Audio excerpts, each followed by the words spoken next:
இடஒதுக்கீட்டை சாதி அடிப்படையில் தான் கொடுக்கணுமா? ஏன் பொருளாதார அடிப்படையில கொடுக்க கூடாதா? பஸ்ல பாத்தீங்கன்னா ஊனமுற்றோர் இருக்கை அப்படின்னு சொல்லிட்டு தனியா சீட்டு ஒதுக்கி இருப்பாங்க. ஏன் அப்படி ஊனமுற்றவங்களுக்கு தனியா சீட்டு ஒதுக்கி இருக்காங்க? பஸ் முத மக்கள் பயன்பாட்டுக்கு வந்தப்ப அப்படி ஒரு ஏற்பாடு இருந்திருக்காது. கை கால் நல்லா இருக்கிறவங்க முதல்ல ஏறி பஸ்ல எல்லா இடத்தையும் பிடிச்சுக்குவாங்க. இதனால ஊனமுற்றவங்களுக்கு சீட்டு கிடைக்கிற வாய்ப்பே இல்லாம போச்சு.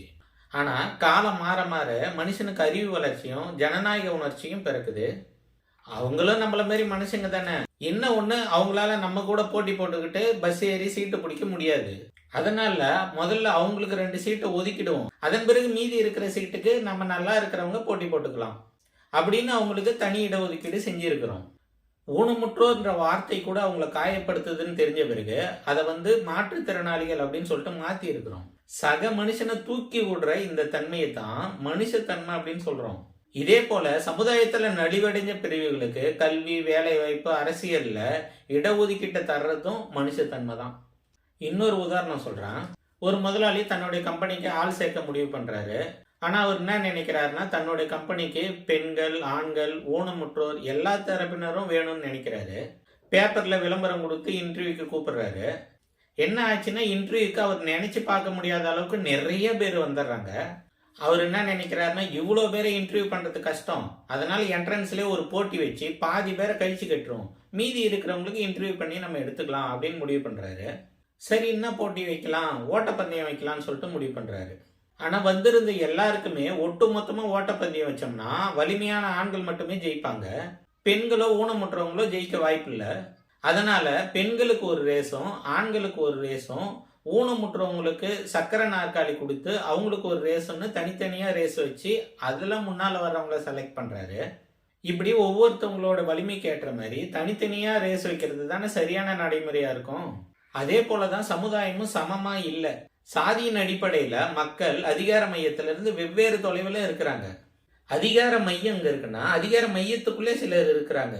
அப்புறம் அடுத்தடுத்த நிலையில பிசி, எம்பிசி, எஸ்சி, எஸ்டின்னு அதிகார மையத்திலிருந்து வெவ்வேறு தொலைவில் வெவ்வேறு சமூகங்கள் இருக்காங்க.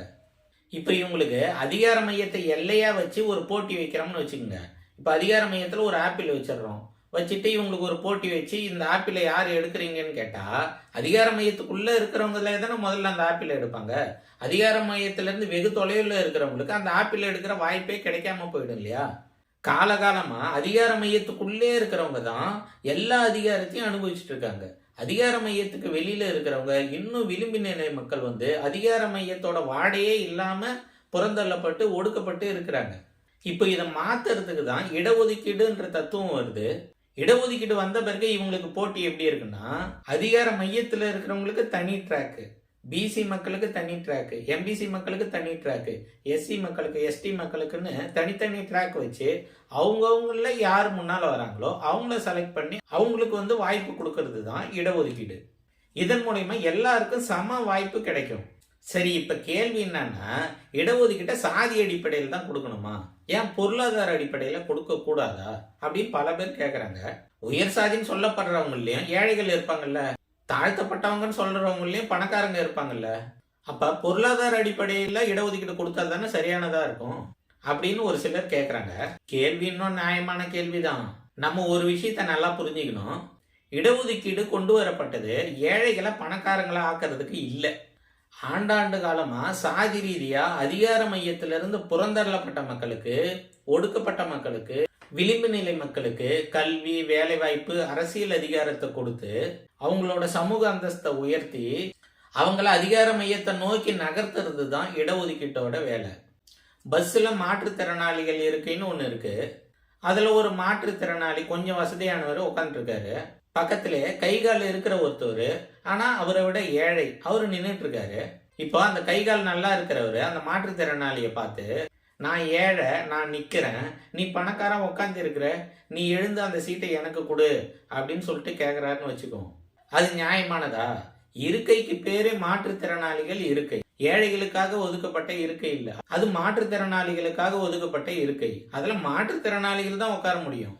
அதே போலதான் இடஒதுக்கீடுன்றதும் சமூக ரீதியா பிற்படுத்தப்பட்ட மக்களோட சமூக அந்தஸ்தை உயர்த்துறதுக்காக தான் இடஒதுக்கீடு கொண்டு வரப்பட்டது. இடஒதுக்கீடு எல்லா பிரிவினருக்கும் இருக்கு. பிசி பிரிவினருக்கு இருக்கு, எஸ்சி பிரிவினருக்கு இருக்கு, எஸ்டி பிரிவினருக்கும் இருக்கு. ஒருத்தவங்களோட வாய்ப்பை இன்னொருத்தவங்க தட்டி பறிக்கவே முடியாது. அவங்கவுங்க கேட்டகரிக்குள்ள போட்டி போட்டு வின் பண்ணி அதிகாரத்தை பெற்றுக்கலாம். இதனால எல்லாருக்கும் சம வாய்ப்பு கிடைக்கும்ன்றது தான் இடஒதுக்கீட்டோட உண்மையான அர்த்தம். தோழர்களே, இடஒதுக்கீடு குறித்து என்னுடைய பார்வையை இந்த வீடியோவில் சொல்லியிருக்கிறேன். இடஒதுக்கீடு பற்றி உங்களுக்கு வேற எதனா சந்தேகம் இருந்தாலோ அல்லது மாற்று கருத்துக்கள் இருந்தாலோ கமெண்ட் பாக்ஸில் கேளுங்க, கண்டிப்பாக சொல்கிறேன். தயவு செய்து நம்ம சேனலுக்கு ஆதரவு கொடுங்க. நன்றி.